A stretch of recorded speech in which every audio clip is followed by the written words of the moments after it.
Massaliikkeitä ojentajille. Niin aina on pyrkinyt tekemään se silleen, että mä teen helvetin pitkällä liiterin alla. Sitten nyt kun tuli vielä ajatella, että ehkä tässä ei toimi mitään.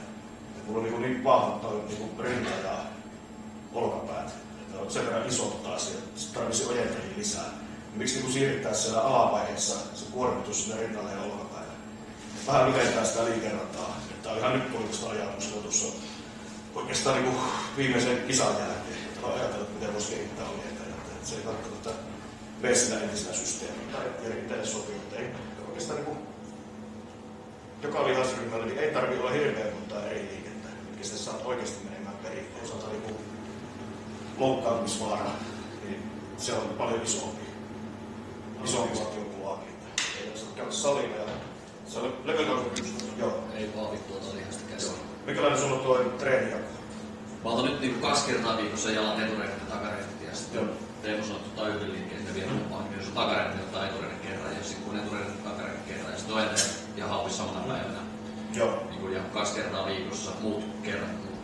Sillä lailla tavallaan, että on ottanut sekaisin, että hän ottaa ojentaja hauvis, ojentaja hauvis, ojentaja hauvis. Ja yleensä aina tuplat. Että joku raskas ja sitten kevyempi, millä saa pumpi. Sä olit, jos olet tekemättä kuukaudessa tää, joudut taas opettelemaan uudelleen sen. Et voi mennä ja ottaa niitä samoja painoja niskaan ja lähteä tekemään, vaikka niin lämmittelisesti pohjalla. Ei vaan mennyt. Esimerkiksi jos on tehnyt ojentajat ekana, niin on tehnyt joku raskaan perusliikkeen.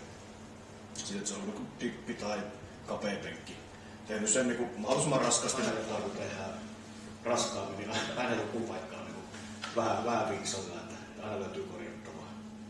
Se kaivo vaan täältä, niin lääkärit ei löytänyt sosiaalinen tuntuu, että se ei toimi oikealla tavalla toimi. Tuollaisia ihmehoitoja niitä on,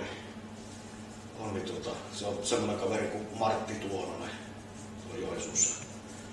Jos on jotain olkapäävaivoja ja selpäin käyntiä, niin kannattaa kyllä varata aikaa. Osaa kyllä muihinkin vaivoja.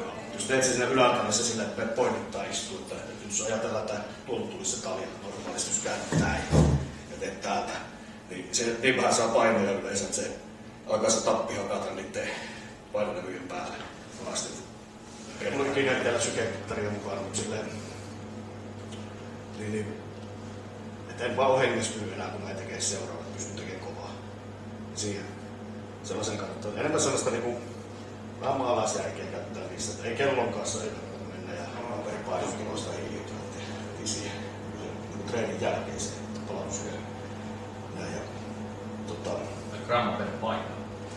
Gramma per painokilo. Joo, jos painaa 100 kiloa, niin se kannattaa hiilainen ja sitten 50 grammaa proteiinia.